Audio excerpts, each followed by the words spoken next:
couple more people joining. So good evening, comrades. My name's Esther from the Socialist Neighbour Network. Welcome to this meeting Strikes, It's Time to Go on the Offensive. This week, in the middle of a cost of living crisis and worker unrest, Starmer's 5 missions demonstrate that the Labour Party appears to have little to offer the ordinary worker. We also have the Strikes Minimum Service Levels Bill, currently committee stage in the House of Lords, having been rushed through the House of Commons. It has been branded shoddy and unworkable. It is unacceptably vague, both on its likely impact and the costs it will impose on trade unions. In law, vagueness is a weapon, as it was with the policing bill, which empowered police to prosecute people for being a serious nuisance. The purpose is to give the state a wide remit to do what it wants. Minimum service levels are not defined in the bill, but are left to the discretion of the Secretary of State to determine what a minimum service level should be, and then force trade unions to comply with it. And then if the unions do not provide minimum service levels during the strike, then the union loses immunity from being sued for damages from the employer for economic loss. Here too, we come up against the problem of opposition. There is no opposition in Parliament other than a parliamentary parlour game. Thus, the so-called leader of the opposition states that Labour is a party of public service, not protest. And as we have said before, the people are the opposition. The unions and the people mobilising for strikes will need to build resistance themselves. Before we hand over to the first of our speakers, I'm going to invite Pam Bromley from our steering committee to say a few words of introduction. Over to you, Pam. Thank you. Okay, thanks, Esther. Hello, everybody. The title of the meeting is the trade unions time to go on the offensive. The Tory government are squeezing the workers to extract greater profits for the few, and for their own rich friends. This is no accident. This is a crisis of the capitalist system. The rise in industrial militancy has led to substantial pay increases being negotiated to cover rising inflation. Opposition to draconian dangers and exploitative working conditions is also a major feature of the strikes. Working conditions that are dangerous to the public, for example, the arguments about the one-man train, the unstaffed stations and so on. As the Tory government continues to try to make workers work far more for less pay. But it's so big now that even the Tory media and the BBC can no longer pretend it isn't happening. The present wave began last summer with the RMT actions, which were about changes in pay and working conditions. Since then, transport workers, ASLEF members, bus drivers, airline and border staff, freight workers, telecoms workers, postal workers, freight workers, refugee workers, members of the PCS have all come out on strike or balances for strike action to get to pay increases. Unprecedented groups have come out too, groups without the tradition of striking: lawyers, university lecturers, airline and border staff, doctors, nurses, ambulance paramedics, university lecturers, teachers, barristers, probably many more. Even Amazon staff and self-employed every delivery drivers have come out on strike to do with poor remuneration for the work. Even the rugby union considered striking over pay, but that was averted. Other groups such as firefighters balanced for strike action, but didn't actually go on strike, but forced the employer to settle. So, you know, it's sort of showing the industrial power we've got. National Day of Action on February the 1st brought out huge numbers of protesters around the country. But what are our so-called leaders doing about it? As Esther has said, the Labour Party are now absolutely hopeless. Traditionally viewed as the political arm of the trade union movement, has now been castrated and faces threats to its funding because Starmer is now firmly in bed with the Tories. The government and the ruling class are desperately worried and gearing up to put a stop to all this with draconian anti-union legislation. They may believe that the law, together with the hijacking of the Labour Party, has us nailed. But we should not despair. Why would history suddenly stop when workers accept their change? When has repression and the law stopped the working class from around the globe from moving into action? Yes, we face setbacks, but also we've almost 200 years of industrial militancy dating back to the Tolpuddle martyrs who were transported to Australia in the 1830s for opposing wage cuts. History will be not stopped. The new militancy is on a slow boil. Now we have a new younger generation of fighters who have not experienced some of the battles of the past, such as happened in the 70s and the 80s, and which older comrades will remember and were involved in. They are fresh to the field. There's no solution in sight. There's no choice except to combine with us in a union. After the setbacks dating back to the Thatcher years, the movement again, like a toddler taking its first steps, is beginning to flex its muscles. We've got huge advantage now, modern communication such as social media. We can see the effect that had on the rise of the Corbyn movement and how powerful that is. Now is the time to take up the cudgels, take the movement forward and politicise it. And I just wanted to say finally, we are planning to set up a trade union group fairly soon, and you will be notified about it. And please do join if you're a member of a trade union or even if you're not. So I shall leave it at that. Thank you very much. Thank you very much, Pam. Our first speaker this evening, I'm delighted to say, is Louise Regan, who's the National Officer Membership and Equality from the National Education Union. I'll mention now as well the Budget Day protests, which are taking place on the 15th of March, and there is an open letter to the trade union movement, which has been coordinated partly by the NEU. We'll put the details of that in the chat. So welcome, Louise, and over to you. No problem. Thank you very much. Thank you for inviting me. Thank you for those two very informative contributions, and solidarity to all workers out there that are taking action at the moment, because the NEU stands in solidarity with all workers that are taking action, and there are many, and as you have said, there are many reasons why. Just a bit of brief sort of history. I mean, we've come out of COVID, although we're still living with COVID, but the National Education Union did a huge amount of work during COVID, supporting our members, our communities, our children and young people. And I think the government got very irritated with us, and we think we did a really good job doing the best that we could to ensure that children and young people were taught during that period, either online or in schools for those of key workers. And I think our members really expected that their hard work, their commitment, and many of our members lost their lives during COVID, and we have to remember that, as did many workers. We thought the government would reward that and would think, these are the people that have got us through to this point, and we need to respect that and we need to value what they did. But instead, the government have decided, as always, that they'll go on the offensive and attack workers, as they continually do. So we have had lots of conversations, and obviously we balloted our members. We're a huge union, over 450,000 members. That has increased significantly, I have to say, during the action that we have taken. But we started our ballot. We did a very extensive consultative ballot to make sure, because of the anti-trade union laws that exist, and I would hope that any government coming forward would think that it was perfectly reasonable to remove those anti-trade union laws, but that doesn't seem to be the case from any government at the moment. But we did a extensive exercise to make sure we'd got up-to-date data, so that when we went to a formal ballot, we would be in the best position possible. We knew that we were going to be watched very closely, and I think the government genuinely thought we would fail. I think we worked extensively, and obviously we had a resounding win. Over 53% of members in England, over 58% of members in Wales, turnout, which is hard to achieve, but which we did achieve. And we had our first day of national action on the 1st of February, jointly with a number of other unions. It was an amazing day. I have to say, for us as a union, there were huge amounts of young members there who've never taken action before, who actually realised, the purpose of the union and the importance of taking action.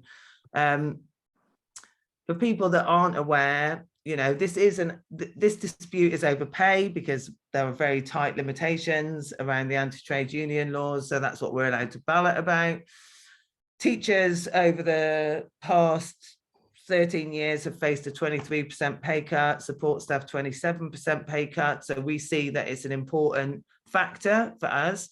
But also what we know is that all of the pay awards that we get are never funded.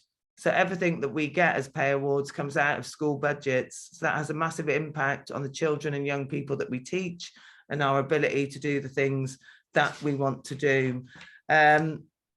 So we won that ballot. We had an amazing first day of strike action. We're now rolling out regional action over this week. We've got a regional day coming up on Wednesday, over next week, regional day coming up next Wednesday in the East Midlands.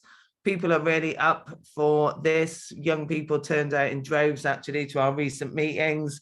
They're very keen to take part. They want to hold the government to account. They don't believe that the government is willing to do anything. So whilst we've had some attempts by the government to ask us to call off the strike action, I don't think that is something that we would want to do as a union. We want to work with our members. Unless there's a realistic offer on the table, we wouldn't want to look at that.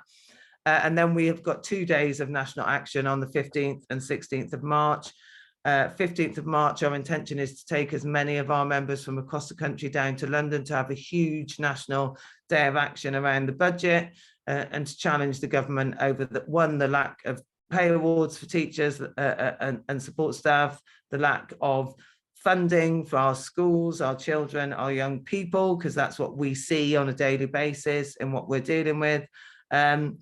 And also to say that anything that they do award us has to be funded. And I think that is a key point for us as a union, that whatever we are offered by government, it has to be funded by the government, because anything that isn't funded will take money out of our school budgets, which are already struggling. And just a couple of final things, really, because I'm aware of time. The government continues to fail to reach recruitment targets. They rarely talk about this. So every year for the past at least 5, they've failed to reach their recruitment targets, and teachers are leaving in their droves. So 1/3 of teachers go within the first 5 years. It's an absolute waste of taxpayers' money. The money we invest in training educators is then gone because of the workload and the lack of pay. And the final thing I'll say is this. You mentioned the minimum service levels. Well, what is that in a school? What is a minimum service level? How does that work? Is it every child has to have a place? Well, then nobody can take strike ever. So the minimum service levels has to be challenged. We have to challenge that as trade unions. We have to stand together. My view is this, the public sector is being attacked by this government, and we have a duty to stand by it, to stand in solidarity with each other, to fight back against what this government is doing, and to continue to speak out about the attacks on our services. And the more that we do collectively, the more we educate the public and talk to them, the better that will be. And that is what we as a union are committed to doing. So we have lots of information for parents and carers. We have lots of information for the public. We'll be out on the streets next week talking to those people and saying, we're doing this because we want investment in education. We want investment in our children and young people. And the only way to improve that is by the government changing their strategy. Thank you. Thank you very much, Louise. It's shocking to hear that statistic about 1/3 of teachers leaving within the first 5 years. I think we've got similar data in the NHS. I was hearing about midwives and the proportion of midwives that leave very quickly after joining because the pressure is just too great. Well, thank you to all the teaching staff. I think it's one of the most important professions, and it's just absolutely shocking that their pay is being cut in real terms so savagely over recent years. So thank you very much, Louise. I'm going to pass on now to Mark Hopkinson, who was recently a councillor, a Labour councillor in Thanet.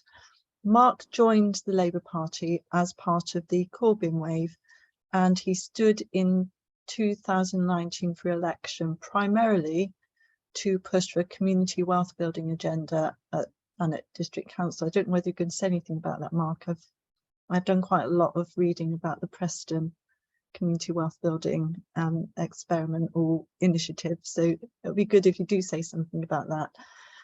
Mark quit the party on principle last week, and we'll discuss his reasons for doing so, as well as how this decision fits in with the left's predicament today. So welcome, Mark. Looking forward to hearing from you. Thanks very much, Esther, and thanks for this invitation. Generally, thanks to Christine for inviting me to speak here today. So I just sort of have two things I'll try and talk through. One is, my story and, partly why I quit the Labour Party last week, but also just thought I'd offer some general reflections on where the left is today.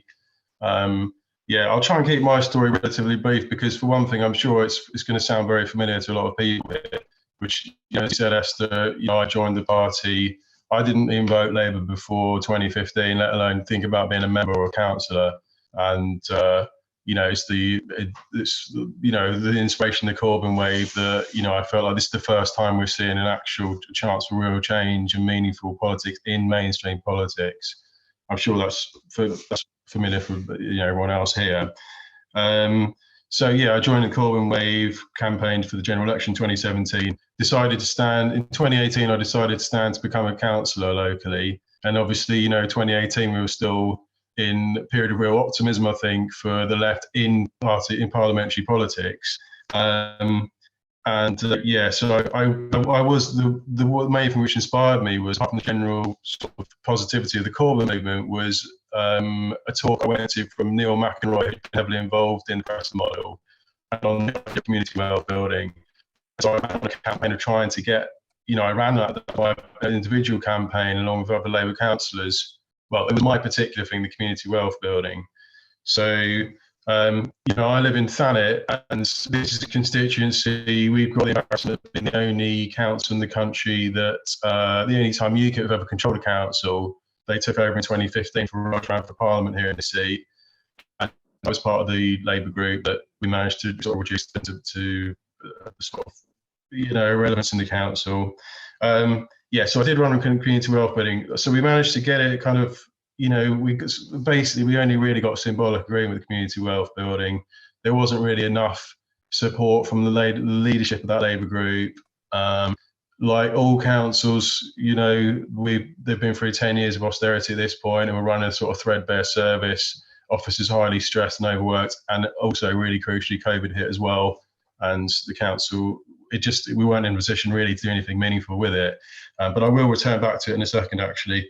I mean, since 2019, obviously that pretty traumatizing result in 2019, in December, the election result, that's sort of second part of my time as a Labour member, I suppose, really. And really since then, I've been weighing up, when to leave. And, I finally decided to leave last week, but I won't dwell on this because we're all familiar with the sort of Starmer's hits of, best hits of, like just appalling integrity-free politics. But, the general Corbyn bashing, the attempt to erase the actually highly popular and successful 2017 manifesto, where we saw Labour have their best leap forward between two elections since the Second World War. That's just trying to be erased now. The media consensus is now that didn't happen, but it did happen. And we do have to hold on to that and remember that. Expulsions for liking groups that were not prescribed at the time. Black and white lying from Starmer. I never said, yes, I support nationalisation. No, I never said that.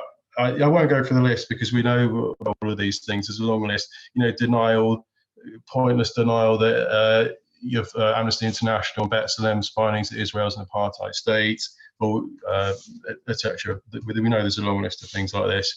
The reason that what the sort of trigger point for me in a way was arbitrary, and I've never felt like I'm sure about I've never really felt sure, should I stay in the party or not, and I still don't in a way. But I think we're in this general uncertainty in the left as a whole. But the reason I did quit, and I'll actually just put this in the chat if people want to look at it later on. This is the statement I put out locally for why, and I talked about the statements from Starmer, but actually in a way, particularly from Angela Rayner last week, that she does support the tagging of asylum seekers, not because of she wasn't asked, if they're committing criminal offences that, people can already get tagged for, but just in general, do you support this? And to see her, we're very used to Starmer giving voice to completely integrity-free answers that he blatantly doesn't actually personally believe in. But seeing Rayner do this as well was a sort of real turning point for me, not just because it's such a sort of appalling, pointless policy in terms of what they're talking about for the people affected by asylum seekers who could potentially be tagged just for being asylum seekers, but what this means for the sort of broader politics of the UK generally. It really matters what Labour politicians are saying about asylum seekers, not just because of the asylum issue, but because of its significance, I think, for the general political climate. So we've obviously, had 10 years of austerity that's put working people under incredible pressure, and that has just been ramped up and is being intensified all the time through the cost of living crisis. The centre is not going to hold. Labour might win this, probably win this next election, but in a very real way, the centre's not going to hold because working people need some other kind of solution, and people are more and more desperate. And that means, if there's going to be a change, it's going to be to the right or the left. And the riots in Knowsley last week, the racist anti-asylum riots in Knowsley last week, one vision of where working people, can go as a response to this. They're rightly, just totally disenchanted with people like Starmer and the centre of politics. So it's not just about, the policy in itself. It's what does it mean for and Rayner both saying, they support, they triangulate on this policy and say, they obviously try and say there's slightly progressive things, but they're also willing to chuck in their just pointlessly racist things like, we would tag asylum seekers just because they're trying to triangulate and please people instead of speaking from a point of integrity or politics like that. So that's behind, you can read about my statement in more detail if you want to at some point. But I'll try and wrap up quickly, but I just wanted to talk about, regardless of my story, my reasons for leaving, three sort of areas of sort of terrain of like where the left can fight today. And one of those being parliamentary party politics, the other one being trade unions and strikes, and the other one not really separate to those, but just a general sort of ideological decision that people in this country are having to make now about what is the alternative to a completely vacuous centrist politics. In terms of parliamentary politics, in one way, I'd say right now, today, there's very little the left can actually try and do, given that the grip that the low bureaucrats and the right of the party have over the party and like controlling selections and so forth. I'm not saying nothing, but it's almost a sort of dead battleground for the left. But I do think one point worth making is it's worth thinking now about how that terrain is going to change once we do have a Labour government. I think the left will be able to argue from a very different sort of position. Now we have this just media consensus, Starmer's the sort of golden boy of politics, putting the world right again for the sort of, Westminster media sort of perspective. But that's going to be different. When Labour are a government, the left will be able to speak with a critical voice that the public will, I think, be more open to in some ways. But having said that, there are still things. I'd say I've quit the party, but there are good reasons to stay in and fight. I'm not here to argue people should leave the party. Regionalism, where there is power in the party, there are still things. Preston obviously is a really good example of that, where you have Labour, Manchester. I know Andy Burnham's not exactly, the furthest left candidate, but he's certainly, further to the left from Starmer. What he does show is that, where there is localisation of power, there is more scope to try and fight for things within the Labour Party. But one other big question is another political party. And, for me, the question is, well, why has it not happened? Why is there not another political party? And I think in some ways, we're very uncertain, really, I think, in the left generally about this question about Labour. And I'm not trying to speak from a position of, I know what should happen in terms of the Labour Party, but we are still in this period of uncertainty. So just some reflections on that. The trade union and the strike issue is, of course, very different from the political party ones in the sense that it's absolutely very much alive for the reasons that very much alive as a terrain for the left to fight on now. And Pam listed all the sectors on strike. We know all about this, but I'll leave that's more for Ian and Louise to talk about, perhaps from that point of view. I do think there is also just this general, I don't want to oversimplify it as a binary choice, but working people in this country do have almost a sort of binary choice. Well, what do you do if you totally despair at centrist politics? Because we know there are right-wing forces out there, far right-wing forces out there that are trying to take hold in working class communities. And we've got to think about how we are also another force. That can be in political parties, it can be in trade unions, but it can also be social media campaigning. There are other terrains to explore. I think that's something else for us to think about and hold on to. I mean, there's plenty of examples, but Just Stop Oil, the general Enough is Enough campaign. I don't know if people saw this viral clip recently on Politics Live. Gary Stevenson, who does economics, he's trying to speak from a working class voice as someone who's been a really successful trader in the city, but he's trying to highlight the massive transfer of wealth in our society. He talks about 700 billion being transferred to the wealthiest, not intentionally as an intentional policy, but that has happened, he argues, since COVID. And he wants to sort of, he argues for this sort of economic education generally of the working class. And he does it from a non-party political point of view. So it's just another thing to think about. So yeah, those are just some thoughts from me, and thank you for listening.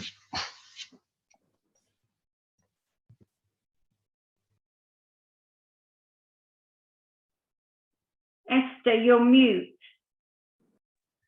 I don't know how. Thank you, Mark. A lot of really interesting things in there. I think the issue in your article about public having been sold the myth of austerity is really important in the context of the pay struggle and the strikes, because if people really think that by paying workers more, the economy will somehow shrink or be disadvantaged, that's a major understanding that needs to be challenged. I think it's the point about the mission, whereby in the mission there is nothing about equality. It's all about growth, and it's all focused on the trickle down theory of growth, which is absolutely not something the Labour Party should be promoting. And I think looking at it from a local government perspective, that ability, we've got an extremely centrist approach to local government at the moment. So if local authorities had some discretion, for example, to stop right to buy, or to implement a property tax instead of council tax and those sorts of things, there would be generally more grassroots power to the people as well. So thank you very much for all of those observations, and I hope that we'll be able to come back to some of those in the discussion later. So now we're going to move on to a video. It's an interview that Christine has done with Candy Gregory from the Royal College of Nursing. Notably, the Royal College of Nursing has come out to strike for the first time in its history, and we'll now hear what Candy has to say. Thank you.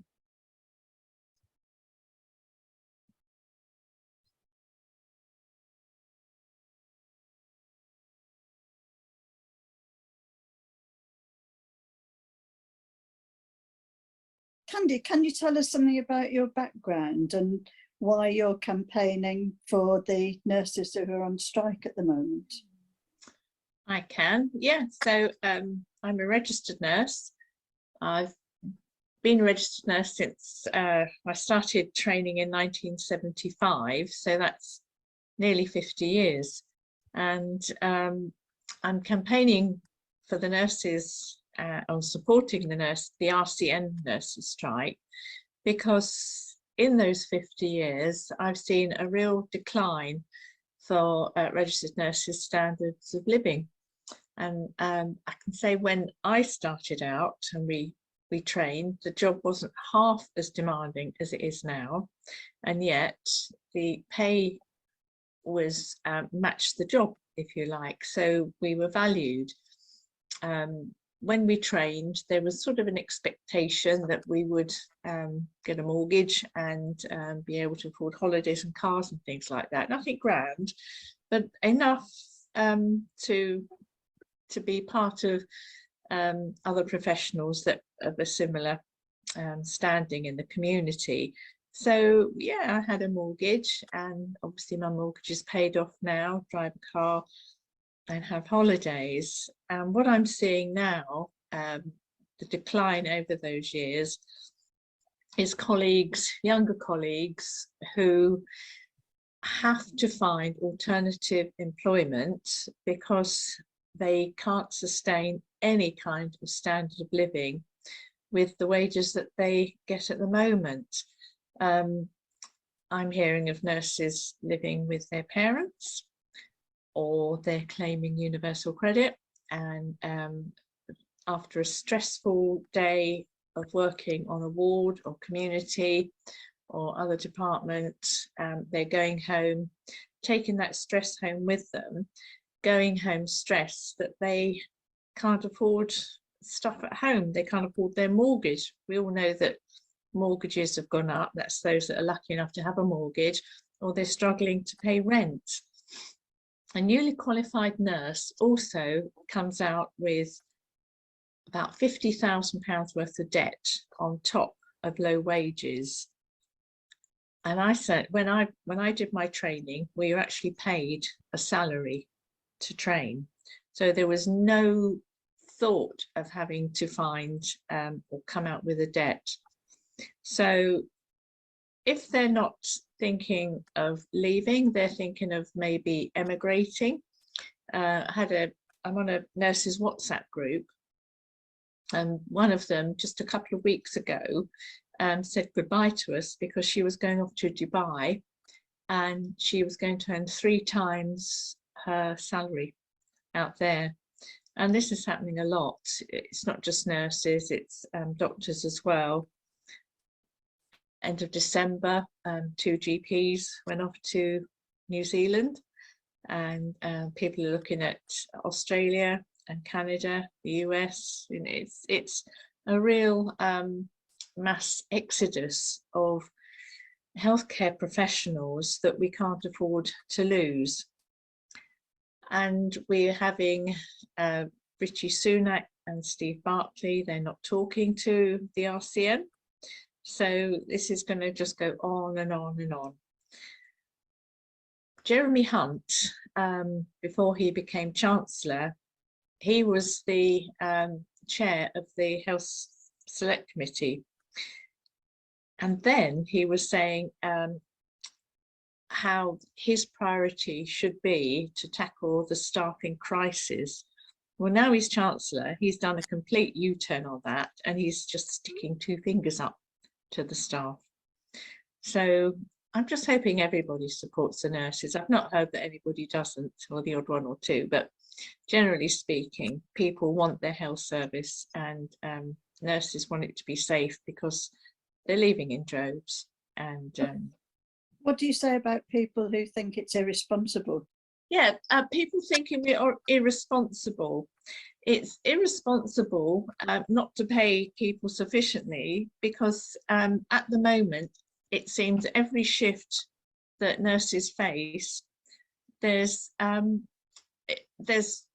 haven't got the requisite number of healthcare professionals to keep people safe. And that's an enormous reason why nurses, because they're going home in tears because they haven't done their job properly, because they couldn't do their job properly, because there's not enough of them. And so because of the demands of the job on a ward, and things aren't done properly, you have the relatives complaining, management come down on you, why haven't you done this, you know, we've got so and so complaining. It's because there aren't enough staff. So the stresses and responsibilities and demands of the job are forcing people to go elsewhere. I've been in hospital recently, and one of the nurses on the ward was 5 months pregnant, feeling sick a lot of the time, had come back because she didn't want to let her colleagues down. So they'd come back after an absence, was going around holding her back and, you know, obviously not well. And she was doing 12-hour shifts, which turned into 13 by the time you'd taken a lunch break. And in a London hospital, it means that nurses are travelling, you know, maybe 2 hours to get to work. So, you know, you've got no time at all, and you might be ill yourself. Does the government understand that? Yeah, nurses have been silent for far too long, and this just can't carry on. Those that have got transport and need to park, a lot of their monthly wage is taken out in parking charges. If you think of what MPs' privileges are, they get paid to travel to work, they get subsidised food, they get breaks. You know, it's a cushy number compared to a nurse. They'd never survive a 13-hour shift. And there's something called nurse's bladder, because we can't. If you spend any time with a nurse, they're the last ones to go for a wee, because you just can't go. You haven't got the time to go and have a cup of tea, so you don't need to go for a wee, and then you just, yeah. So it's a real mess, and it's just so sad, and people don't realise how bad it is until they start the job, and lots of the younger ones are going. What kind of support do you want from the public? Well, I'd like to see them support the strikes. I'd like them to lobby their MPs. Voting is going to be difficult in the general election because obviously the Tories are hell-bent on privatisation, and this is one way of doing it, is to destroy the NHS so that it's ripe for privatisation. That's, if anybody wants to watch the Great NHS Heist on YouTube, Groundswell on YouTube, Under the Knife, there's another one, oh, The Dirty War on the NHS. So they're all available on YouTube. But Keir Starmer and Wes Streeting, both of these people take huge donations from private healthcare profiteers. I think Starmer got 95,000 from a chap called Martin Taylor, who is to do with United Health in America, which is an insurance-based company. West Street in the same, Trevor Chin, you know, Sir Trevor Chin now, he stumped up 50k. So it's quite sinister on both sides of the house. The politics of it, it's up to the public to demand that they have a public service and not an insurance-based service where you can be denied treatment. So we need a fully functioning NHS with staff properly recognised in their pay packets. At the moment, we're about 50,000 vacancies for registered nurses. We're 12,000 hospital doctors short. I can't remember how many GPs are short, but we all know we can't get an appointment, or very rarely, and they're using or they're upskilling nurses, paramedics, so that takes those people away from the ambulance service and hospitals and communities to fill in for GP shortages. So it's pretty grim all over the place, and people are dying. I think there's at least 500 to 1,000 excess deaths a week, not a week, I think it's a month, because of how the NHS is being run down. We all know that ambulances can't get to patients at home, and there must be. I mean, it's heartbreaking. You know that you can save a life, but who do you choose? You know, you don't know. You don't know until you get there, and then somebody could have died because you couldn't get there. And it's not the ambulance's fault. It's the government for the way that they are treating people, and it's just cruel. Everybody should write to their MPs. I've no idea what to do in the next general election, really no idea. Certainly won't vote for Starmer, and certainly won't vote for Tory or Lib Dems. I don't know what to do. So waiting for a miracle. But, you know, we keep fingers crossed, don't we? That's great. I'll see you on the picket line. Thank you, Christine and Candy, for recording that video. It has been pointed out that the RCN has now called off the strike in order to enter into talks with the government. Somebody in the chat is saying that the RCN may well accept less than the 19%. From what Candy is saying, clearly 19% is a bare minimum, and it's shocking that our nurses can't afford houses and cars and holidays. Same with teaching staff. So maybe somebody can come back to us on where we are with the RCN strike a little bit later on. We're going to move on now to our next speaker, who is Franck. Franck Magennis is a communist, barrister and trade unionist. He previously served as head of the legal department of the trade union United Voices of the World, and he co-founded that union's legal sector branch. His areas of legal expertise include employment law, industrial relations, public law, immigration and asylum, civil claims against the police and other public authorities, housing law, criminal defence, inquests and international law. So welcome to our meeting, Franck, and I'll now pass over to you. Thanks very much, and thank you for inviting me. I've been asked to talk for about 8 to 10 minutes about workers' existing rights to organise, strike and picket, and then to provide some insight into the proposals to change these rights, and with an particular emphasis on public sectors.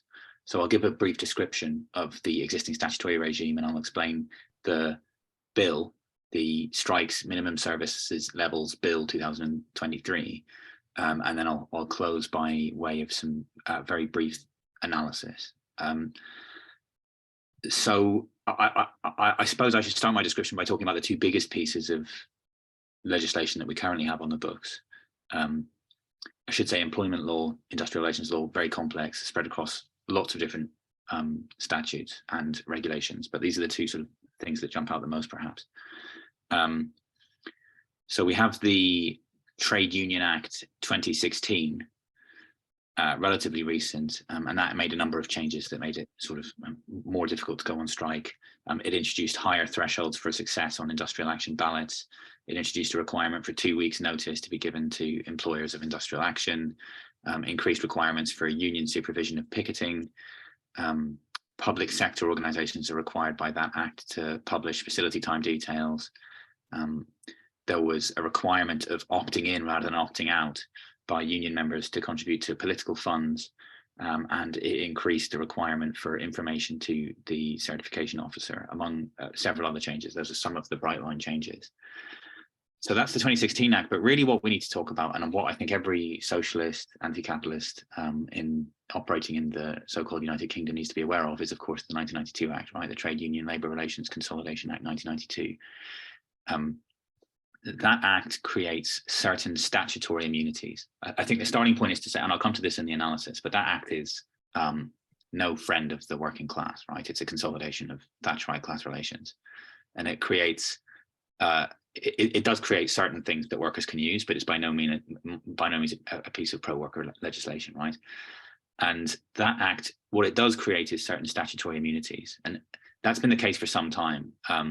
The right to go on strike was hard fought over really hundreds of years, and before these statutory immunities were introduced, if you went on strike, you were in breach of contract, and you could also be held liable for certain criminal sanctions as well, right? So the obvious thing was that if you tried to go on strike, you got fired. And then through the course of the ebb and flow of industrial relations, the 1992 Act consolidates certain statutory immunities, which means in practice that if a trade union complies with the very complex balloting provisions of the 1992 Act, then that union and its members will be immune, hence statutory immunities, right? Immune from certain civil actions in contract and tort, as well as from certain criminal consequences of going on strike. Now, the most obvious sort of legal consequence of going on strike is that it's a repudiatory breach of your contract of employment, right? If you don't show up to work and your contract of employment requires you to, then you've committed a repudiatory breach of the contract, and normally you can be fired. And so the 92 Act says, no, you can't be fired. You're immune from being dismissed for that reason.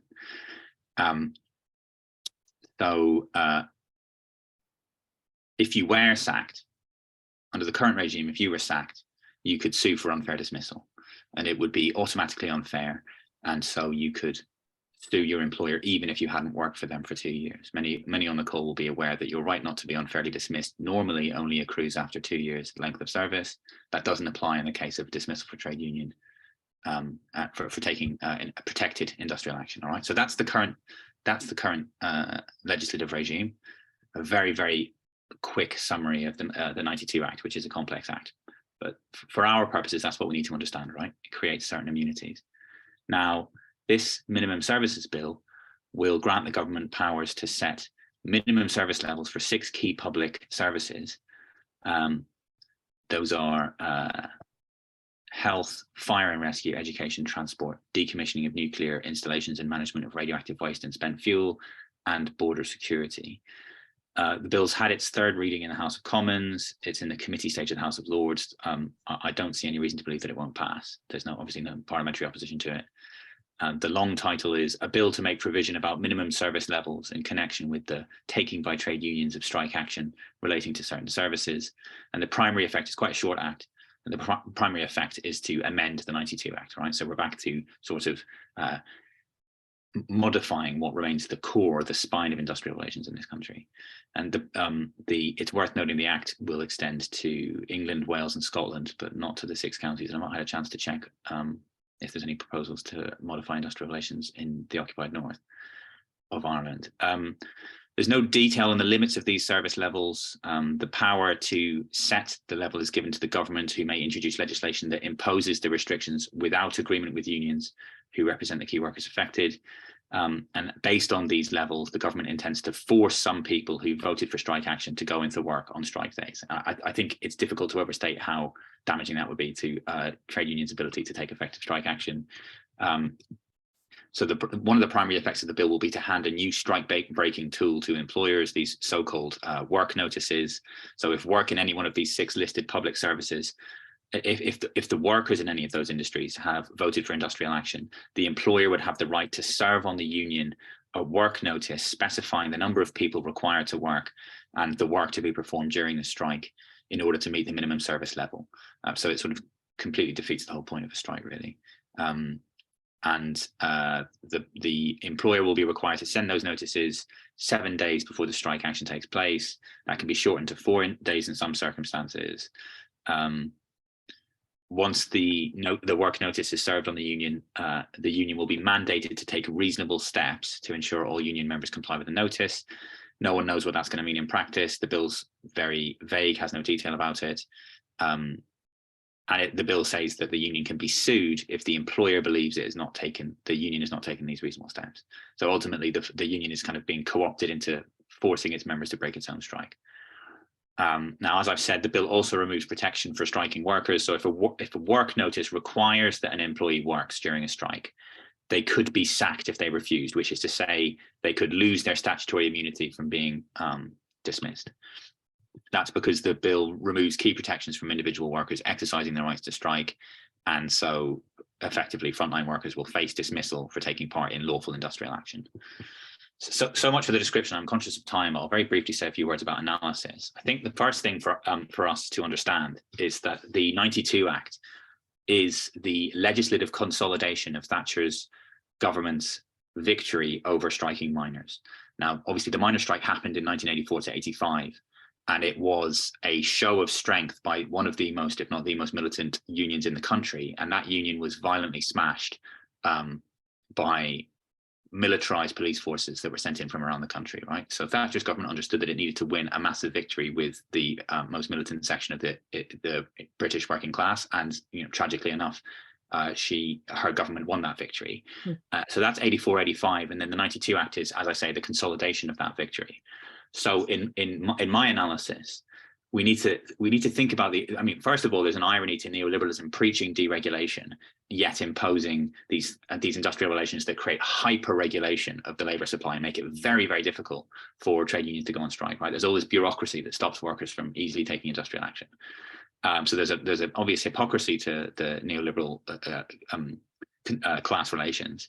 But more importantly, I think to overturn that set of class relations, if we want to think seriously about strategy for overturning that act and the class relations it consolidates, I don't think we can think in legislative or legalistic terms. What's needed, in my view, is a workers' movement powerful enough to wage a struggle on the level of the 1984-85 miners' strike and to win that struggle. And it's only when you win in the realm of the economic struggle that there will necessarily be a kind of legislative consolidation victory, a kind of reversal of the defeats of Thatcherism. And in some ways, it seems as though Corbynism put the cart of political struggle ahead of the horse of economic struggle, if I can put it that way. So sort of standard cart before the horse metaphor. No, you know, obviously critical support for Corbynism, but I think that in some ways the level of political organization was far advanced as compared to the economic struggle. And so now it falls to us to try and kind of pivot towards economic struggle. I also think we need to think deeply about the role of legal challenges, the limited role of legal challenges. Any strategy that gives a central role to law is, in my view, deemed to failure. We have Article 11 of the European Convention of Human Rights consolidated into English law through the Human Rights Act. But that's historically proven very limited when it comes to attempting to enforce workers' rights to strike. And the European Court of Human Rights has been very reticent to impose any real restrictions on the British industrial relations statutory regime. And the European Court tends to bestow a very wide margin of appreciation on national governments. I also think it's worth thinking about certain anti-capitalist traditions would say that, you know, police officers, prison officers aren't they're sort of workers in blue, right? They're class traitors that don't merit solidarity, and that's a divisive question on the left. The fact that border guards are contained and affected by this bill means that any serious strategy for opposing it needs to take a view on whether border guards who are administering a highly racist and violent border regime deserve solidarity with the workers' movement, or if we have to have some principled stance in opposition to them. I think Diane Abbott said, quote, "The Tory anti-union bill is a dagger pointed at the labour movement," end quote. That's one way of framing it, but I think that downplays the role of the 92 Act. It is important to state that this Act is a very serious attack on workers' rights, but it's also important to state that the 92 Act is the main spine of relations, and that this Act is merely continuing to modify a very anti-worker set of trade union legislation. I'm conscious of time. I think I should draw it to a close just with one final thought, which is that I read a briefing by Unison, and again, you know, Unison bureaucracy is not as militant or as radical as I might want it to be, but it's a very useful briefing, and I learned a lot from reading it. But again, I think it's important to interrogate their framing, which I'm going to quote from. So they say in the framing, quote, "For decades, the 1992 Trade Union and Labour Relations Consolidation Act has protected trade unions and employees if strikes are called, ensuring that employers can't penalise workers who break their contracts of employment to take industrial action," end quote. Now, in my view, I understand that it's just a passing sentence, but that's a very dubious framing. The idea that the 1992 Act protects workers, it's true in some strict legal sense, but as I've sought to show, it is in reality the consolidation of Thatcher's government's violent victory over the working class of this country. And it's only by contributing to the re-emergence of a militant trade union movement that is willing to break the law that we're going to win a victory on the level of the defeat we suffered in the 80s. And so my closing thought is that this legislation is going to make it more difficult to go on strike, but it's always been the case that it's possible to take strike action that's not covered by the existing immunities. And we need to think seriously about what it would mean to revive the sort of level of militancy that the NUM exhibited, where you had a situation, for example, where the High Court was imposing injunctions saying, if you go on strike, you'll be in breach of the statutory regime and we'll sequester your assets. And the NUM sort of said, right, well, we'll deal in cash then. Like, you can't stop us. We're too militant. We're too powerful. We need to reach that level of militancy. It's the only way. So those are my thoughts. Thank you very much for giving me some space to explore them with you. Thank you very much, Frank. Very, very thought-provoking there. It's interesting that 6 counties are missed from the legislation. Your issue about border staff is also an important one that needs to be considered, and the idea that we need to tackle this politically rather than legally. It'd be interesting to know whether we've got contributions later, including perhaps from Ian, on whether we can go back to how the NUM fought its battle or whether we think that the landscape has changed forever. So thank you very much for that contribution, Frank, and we'll come back to you later and when we have discussion with the floor. So our final speaker this evening is Ian Hodson. I think you all know Ian well. He's president of the Bakers, Food and Allied Workers Union, which is the largest independent trade union of the food sector in the British Isles. We've picked up today the ballot result from the BFAWU, and that's 95.08% in favour of strike action. So I expect that Ian might tell us something about that. So good evening, comrade. Welcome, and over to you. Good evening. Sorry if I'm in a bit of a dark place. I'm in my car. I've been in Leicester all day. We've been organising at Samworth Brothers, where the Leicester Council has just agreed to support our call to organise the Samworth Brothers bakeries, which is pretty unique. I don't think there's many councils around the country that have ever moved a ruling to say that they support the idea of a factory being organised by a trade union. So, you know, obviously hats off to Leicester Council for doing that and supporting our call for the right of those workers who have been asking to form a trade union for some time, so they can negotiate their own terms and conditions and have a choice of whether or not they want to be in a union rather than the bosses decide on their behalf. So I do apologise for being in a dark place. But I'm in a service station in Bolton. Obviously it's been interesting listening to your other speakers and the issues obviously that's facing the public sector workers in particular.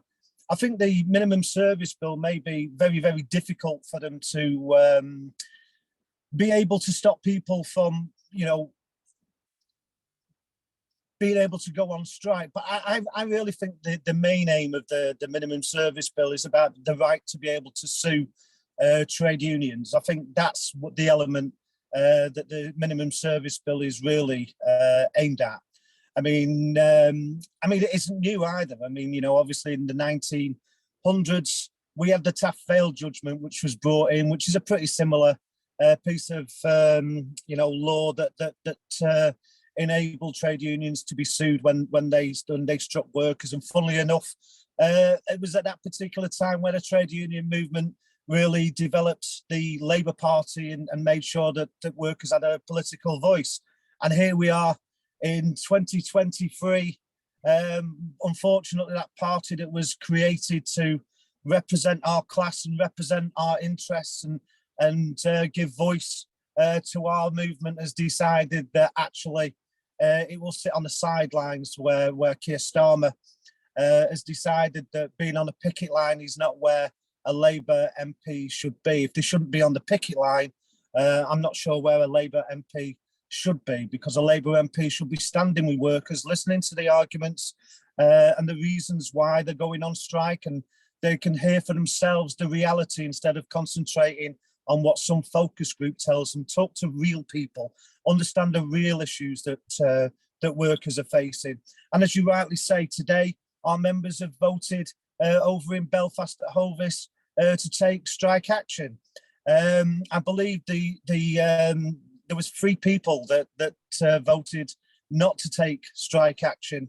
The 95% vote was an incredible response to their employer, who wants to change their terms and conditions, who wants to you know, reduce their breaks and make them work longer, and also, you know, reduce the other benefits of their conditions linked to a below inflation pay rise, which of course they're rejecting, and quite rightly so. They're back in talks on Wednesday, and obviously we'll see whether the company has the good sense to actually move away from attacking their terms and conditions and looks to settle for a pay increase that raises their opportunity to be able to meet the high cost of living that all workers are currently facing. I think it's very important, you know, that at this moment in time that we do not concede ground on the few terms and conditions we have left. We've seen, you know, the attacks on terms and conditions over the years, people selling their overtime, selling their premium rates, and we've seen the impact that that has on employment. We've seen the move to people being forced onto 0 hours contracts, for instance. So it is important that where we have the opportunity, because we have organised labour, that trade unions resist the temptation to do a deal that sells terms and conditions in return for a pay increase. I think it's important that we show leadership in those organised workplaces, because it's critical now, without a political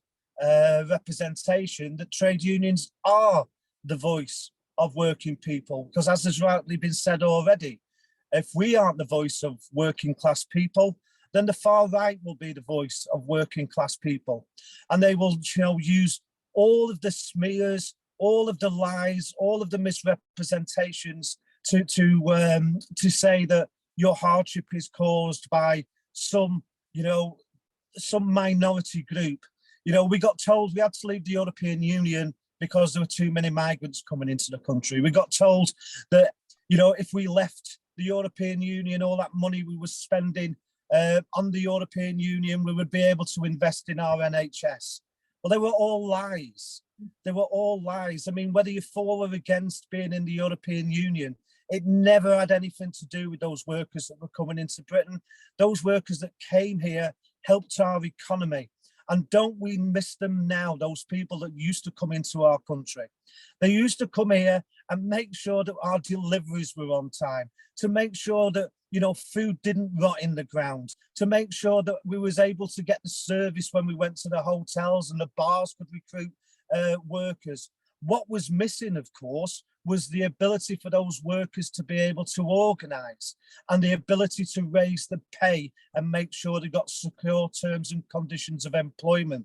That was the bit that was missing, because it was the employers that were using the opportunity to cut pay, to cut terms and conditions, to improve profit. And I do apologise, you know, if my sound's a little bit bad. But you know, I think it's very, very important that, you know, we as a Labour movement, forget the Labour Party, we as a Labour movement have to get the message out there that our hardship has never been caused by a migrant worker. Our council's houses, you know, they've stopped being built. That's the reason why you can't get a decent home, you know, and get a place to live that's reasonable and fair, and where you can afford it.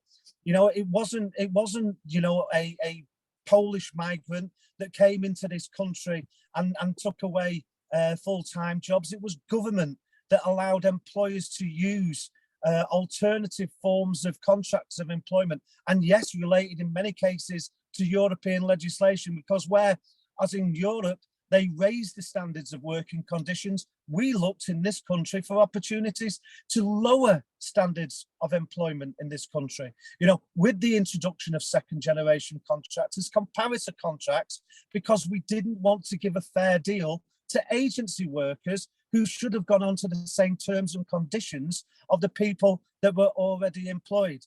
So we have to be as one as a Labour movement. And I know we all have different beliefs and we all believe our ideology is correct, but we haven't got time now for any opportunity really to disagree. We have fundamental agreements on what is right and what is needed. We know we have to raise pay. We know we have to support strikes. We know we have to end the sheer, you know, abuse of migrants. You know, I mean, that's a really massive issue. You know, we now are told that our hardship is caused because we got 40 people coming over in a dinghy, you know, and they're all coming from Albania and they're all men. Well, I've got to tell you, I went to a Status Now meeting a couple of weeks ago, and everybody I met hadn't come from Albania. They'd come from places where there was wars. They'd come from places where, due to climate change or because of business, They've been forced out of their homes, and they've been forced to flee and come to a place, not because they're coming here for the benefits, not because they're coming here for a job, because they can't even work. They can't choose where they want to live. They're put in places and given a grand total of £40 a week.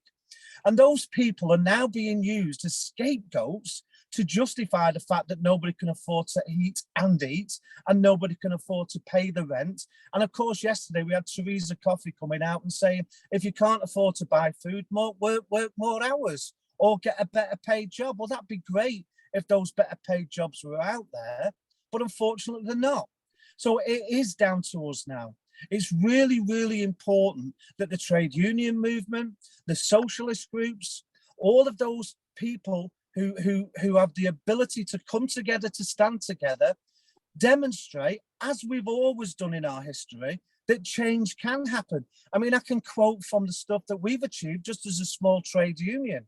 You know, I mean, we took on McDonald's in 2016. We took on McDonald's, and those workers that went on strike, and it was only a handful of workers, I know, it was a handful of workers that went on strike, but secured the biggest wage increase that McDonald's have ever given to UK workers. Our members in Witherspoons, only a handful of workers, went on strike at Witherspoons and secured night shift rates for those workers and ended a lot of the insecure contracts and ended youth rates that they used to give in Witherspoons and improved health and safety. So change is possible. Last week, you would have seen the big announcement where McDonald's, this global corporation, because of the bravery of the people who'd been sexually harassed inside McDonald's, stood up and said, look, we're not going to stand for this anymore. And McDonald's have been forced to sign a legal agreement to say that they will stop making, allowing sexual harassment to be normalized in the workplace. That's been achieved by a few brave, courageous workers. So you imagine what we can do if we stand together as a movement and demand the changes that we all know are possible. And we've, like I say, we have seen it in our history. It was the Labour movement that forced the birth of the NHS. It was the Labour movement that forced a welfare state. It was the Labour movement that created the opportunities for full employment to make sure, that we had education for up to 16 and free education for university people. We need to fight. We need to have a fight for £15 an hour for all workers. We need to end the use of 0-hour contracts. We need to make sure that we're putting our aims and objectives at the forefront of any party that wants our vote. If they want our vote, then they must meet our demands. And those demands should be very, very clear. And I think it's about time we recognise that if we are united and put those demands and make those demands of politicians, if they don't meet them, then we vote for people who will, unless they're on the right, of course. But I think it's really, really important now that trade unionists, the groups that have been organising on the left for some time, come together as one and make those demands. And if they won't represent us, they won't put our interests forward, then we should withdraw our support and our votes and go to somebody who will. And it's also very important that we are taking the opportunity to join every picket line, to support every worker in dispute, whoever it is. Go and support those workers, talk to those workers, because, I mean, just on the recent COVID, we did a survey of our members. Now, we feed the nation. We were essential workers. And on our survey, what we found was 35% of food workers, the people that kept the nation fed and kept going to work during the COVID crisis, relied on the goodwill of family and friends to put food on the table. 40% admitted that they didn't eat so others in their household could. And 7.5% of people that kept this nation fed had to rely on food banks. That's the 5th richest economy in the world. And if they can do that to food workers and they can do that to care workers and they can do that to nurses and to force people in the schools and the colleges across this country who are training our future. They can do it to all of us. It's not migrants that are the issue, it's the politicians and the people that have been educated at Eton.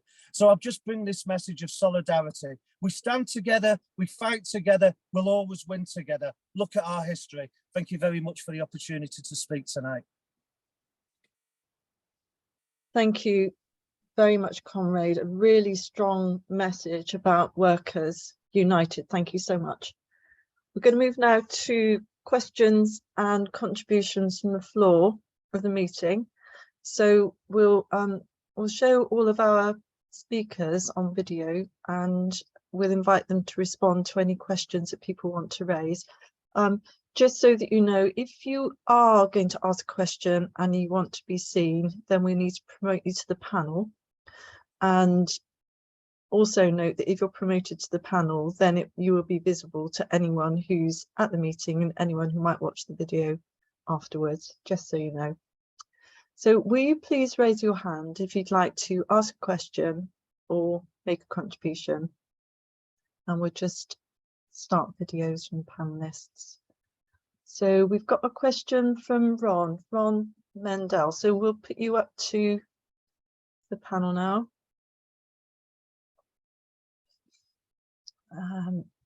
Let's see if I can see you.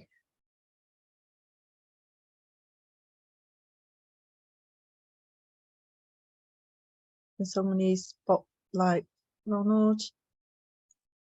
Would you like to put your question, Ron? Okay. I don't have a question for the panel. Well, I was somewhat overwhelmed about the breadth of their comments. But I just want to make an observation.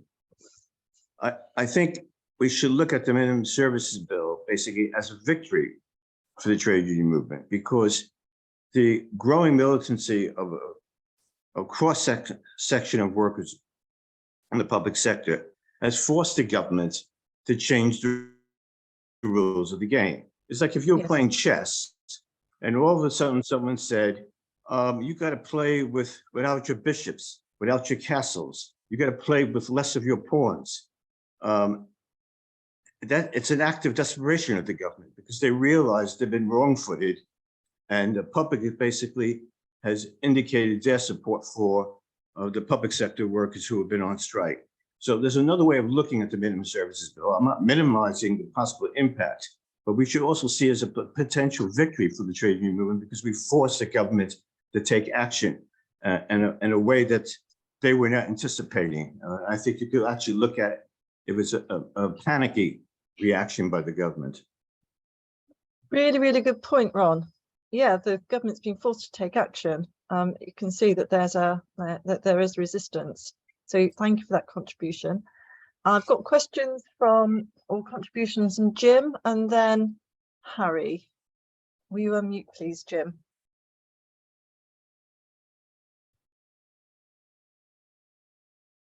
And go ahead.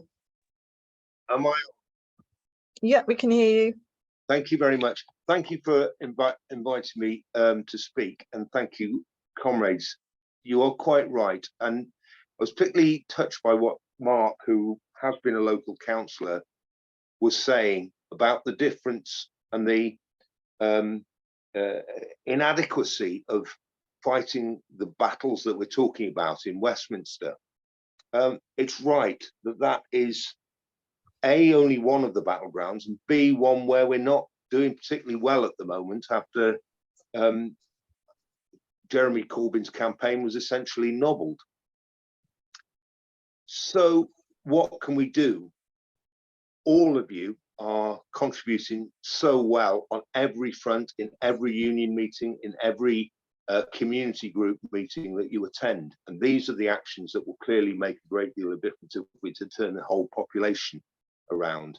But there is a little electoral plan that I have, and we know that Keir Starmer is a block on the democracy that we now have, because if there are not two parties fighting each other and one party has a distinct position, we only have a one-party state, red or blue.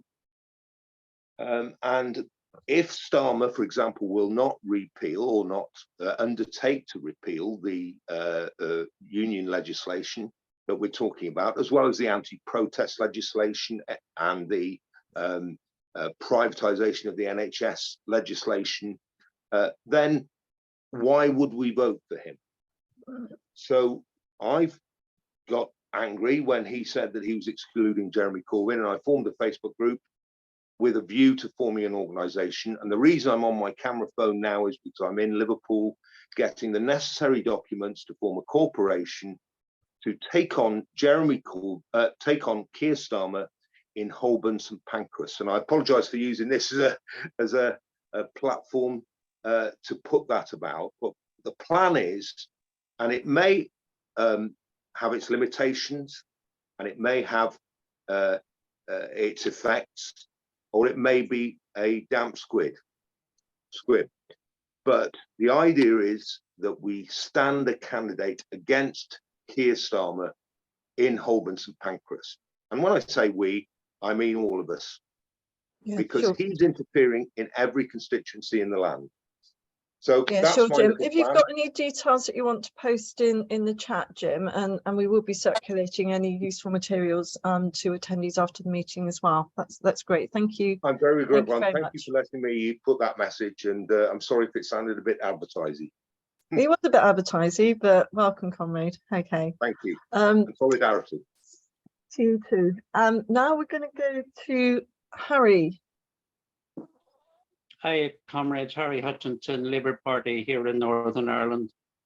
I mean, before we discuss anything about going on an offensive, we should really look at where we are in the struggle, because it is the lack of coordinated action that is undermining this whole struggle.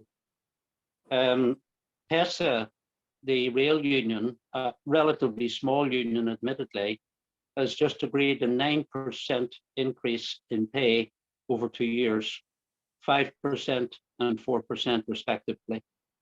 Now, where that leaves the RMT, I think certainly undermines their position in the pay talks. You take the RCN. Now, the RCN have gone it alone. They have not linked up with the other health unions. And initially came out with a 19% demand. That was very soon cut in half to 10%, and then moved to the position of any reasonable offer. Now, as you know, they're in negotiations with the government. I think there will be a deal done with the government. The question for the likes of Pat Cullen is, can she sell that agreement to her members? And if she does, then that really significant removes a huge force in the struggle within the health service. If you look at some of the other strikes that are going on and just take a look at what's been conceded, take a look at the RM strike. Ward went to ACAS at the end of last year and effectively conceded everything. You look at the Sunday working was conceded. No negotiations on overtime pay for Sunday working. The redundancies, 7,000 redundancies, which was agreed. And immediately RM announced their cut from redundancy pay from 6 years down to 2 years. Outsourcing to the private firms in deliveries, all conceded at ACAS. And the only thing now is left is a pay deal. Take a look at the RMT strike. A very hardliner, certainly seen as a hardliner, Mick Lynch, and the offers that were put to him had nothing in it whatsoever with the fundamental process that's going on within rails.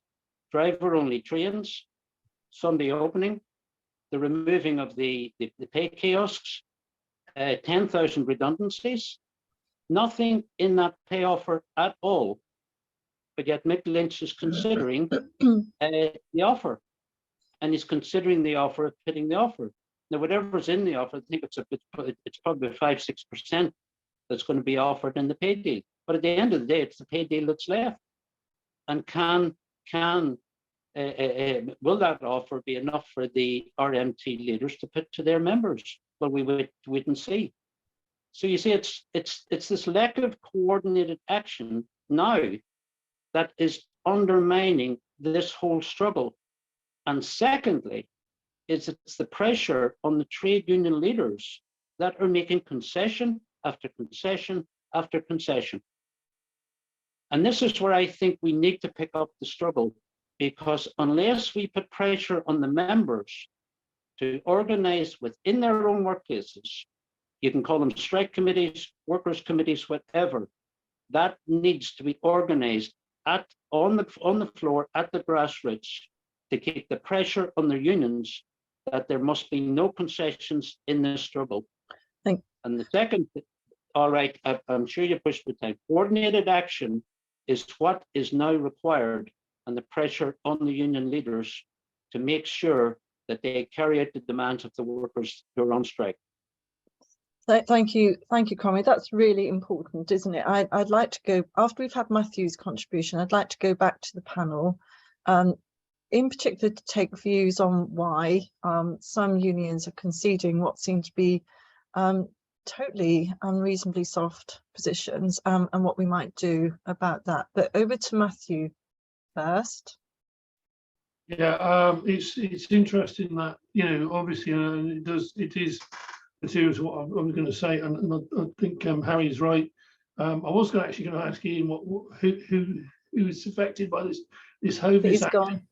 He's gone, unfortunately. Well, I kind of worked it out, Conway, because if he said that 3 people had said no and 95% voted yes, yeah, that means there must have been less than 100 people voting. So it must just be a local. Yeah, it looks like it might just. Belfast has been in dispute over some time, over the last few years anyway. I think it's a running thing anyway. Okay, that's fine. The thing I think the interesting that Frank raised was the question of the miners' strike. Now, I mean, I'm old enough to have been involved in the miners' strike for a year. My sins. The important thing, I think, I mean, and he raises the point, and it also relates to what Harry said in terms of the organisation of the NUM. The problem really in terms of the miners' strike was its isolation. I mean, the miners had decided, over the whole period. If you look at the Tories, obviously made a decision, after the downfall of Heath, that they were going to take on and smash the NUM. The NUM had then decided that they were going to go to war. In terms of after the dispute in '81, which obviously they lost the ballot. And the militants said, no, we're not doing this ballot thing again, because obviously it's a fix. We're just going to go and fight these people and keep pits open. And they did. That's what they did. But the problem was what they were facing then, of course, was isolation, and the fact that at every point, actually, there was where that struggle should have been broadened, and there should have been a general strike, or there should have been solidarity action. At every point, that was sabotaged precisely by the same force, by the union bureaucracy. And you can go through it. The docks, the rails, the whole question. Put the issue of general strikes to the TUC. It's a political question. It then comes to the point, also the present point, precisely that we need actual political unions. Really, the problem is that what we've got is what Thatcher did was to raise the bar and say, okay, well, just being militant and being, is not enough, because we'll just if you're in a factory, whatever else, and you cause trouble, we'll just shut it, and that's what they did. And the point being is, you need to take these people on properly, and this ties into what Harry's saying. But you need a political organisation to do that. That's the key, and this obviously ties in with what everybody else is saying about the need for an actual socialist party. Given the fact the Labour Party now has declared itself on the other side. I mean, it's not just a sort of minor issue of, well, the Starmer is deficient. He's actually saying, look, I work for the other side. I will, continue the policies of the Tories, and we should recognise that. And we actually require a party. Okay, yes, thank you. So there have been some interesting issues raised there. So we'll go back to our panelists now to see whether they'd like to respond to any of those points, and particularly the solidarity between unions, I think, is really important. I'm going to have to dash off, so I wonder if I can reply first. Yeah, absolutely. Go on, Frank. I suppose, speaking generally, I obviously came to talk about the legal regime, but I think that political strategy is what's most urgently called for. And it seems to me that the space that you've created is very interesting, because you're attempting to think seriously about what a strategy would look like, right? What a strategy for seriously confronting problems with the Labour Party would look like. And my 2 cents are that the crucial strategy needs to find a way to unite the sources of the left's power and to create a vehicle that's capable of formulating that strategy and then executing it, right? And some of you will be familiar with Marshall Gantz, right, who has this kind of very interesting formulation about what a strategy is, right? He says that a strategy is using what you have to get what you need to get what you want. And so that creates 3 very clarifying framing questions. But I think dwelling on the first question is actually very useful. We can sort of think in the abstract or further down the road, like, what do we want? What is our strategy geared towards getting? But we do actually have a lot of resources at our disposal.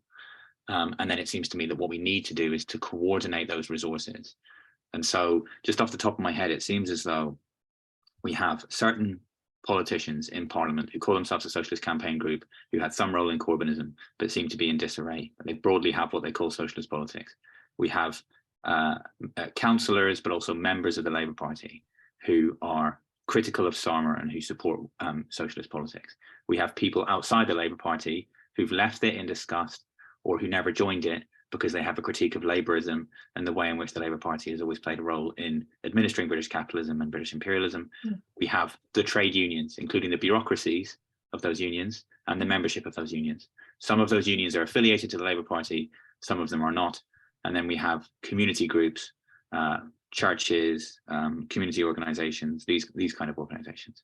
And really, the key is to try to find a way of coordinating all of those groups and taking some kind of coordinated action according to which a key section of people and MPs already in the Labour Party choose to break from that party and to affiliate with a new party at the same time as non-affiliated trade unions affiliating to that new party, and crucially, trade unions that are currently affiliated to the Labour Party disaffiliating and affiliating to a new party.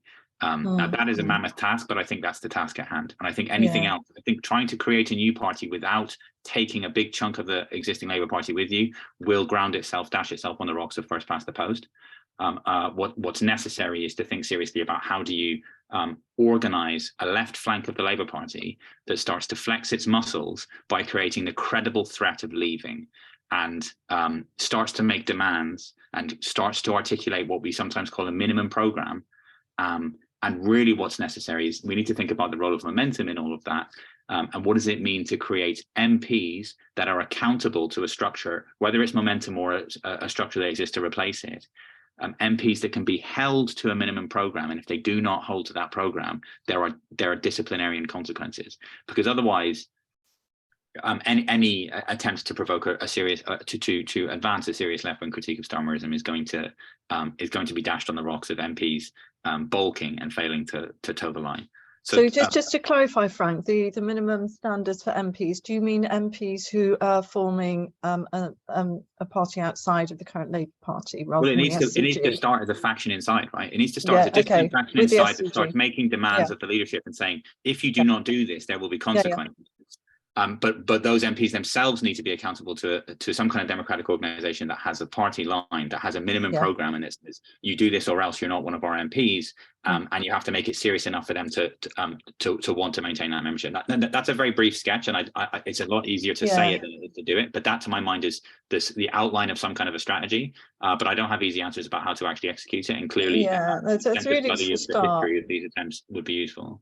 Yeah, thank you, Frank. It's really useful to have those 5 rough groupings to work with. You can draw some diagrams around that and think about how that might come together. So thank you very much for those I thoughts. must dash, but it's been great to share the space with you. Thank you very much for inviting me. And please, people don't like. I'm on Twitter, and you can find me in other contexts as well. Maybe Please you can put your Twitter handle. A discussion about it's just first name, last name, Frank Magennis. I'll post it in the chat. Okay, thank you very my much. DMs Frank. are open, and if people have legal problems and they want to sue their boss or their landlord or anyone, just give me a shout, and I'll be happy to have a chat with you. Okay. That's great, Frank. Great Thank you so much for joining us. Have Enjoy a good the weekend. Good luck, So, comrades. Mark, I wondered if you wanted to respond to some of the issues that have been raised by.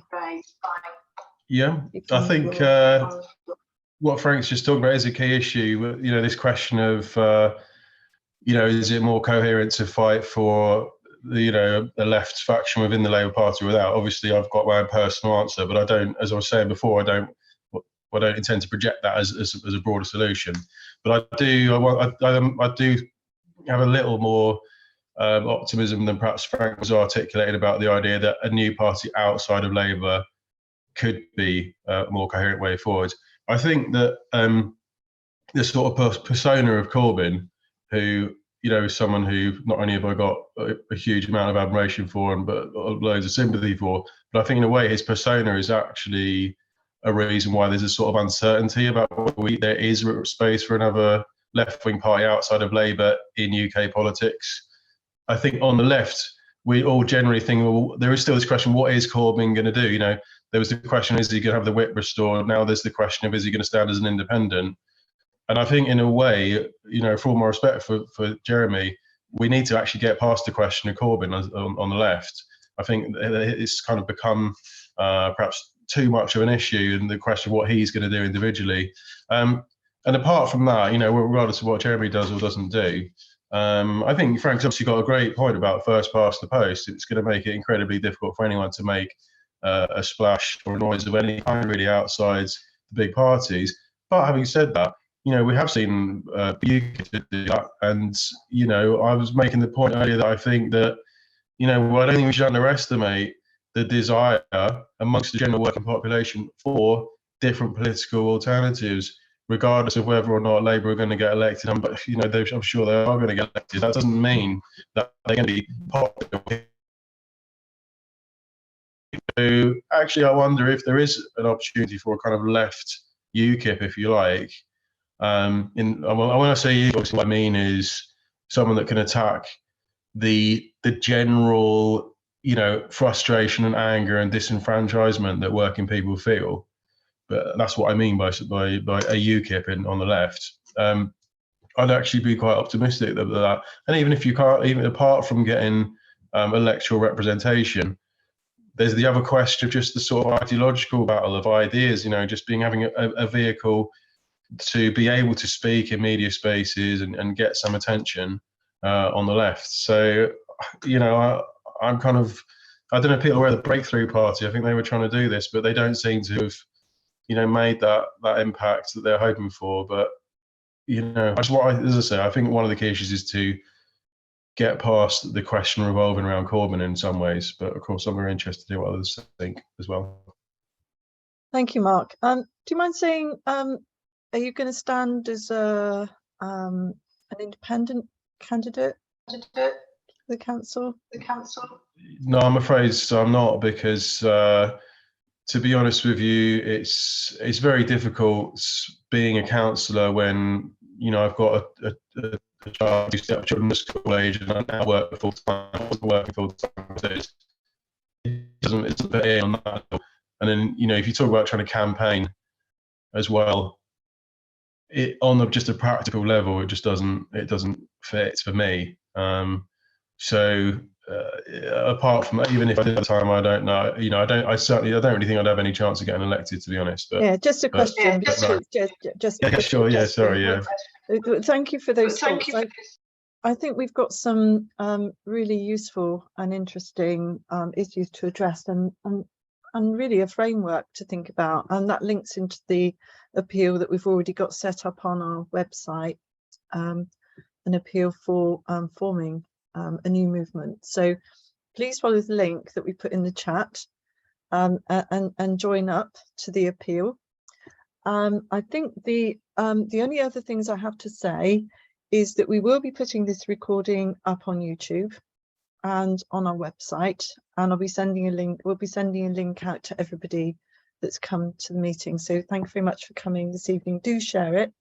And I just had a note that there is a Stop the War protest in London tomorrow. So those of you that can get to that, please do. And we look forward to seeing you at our next meeting, and have a good weekend, everybody. Solidarity.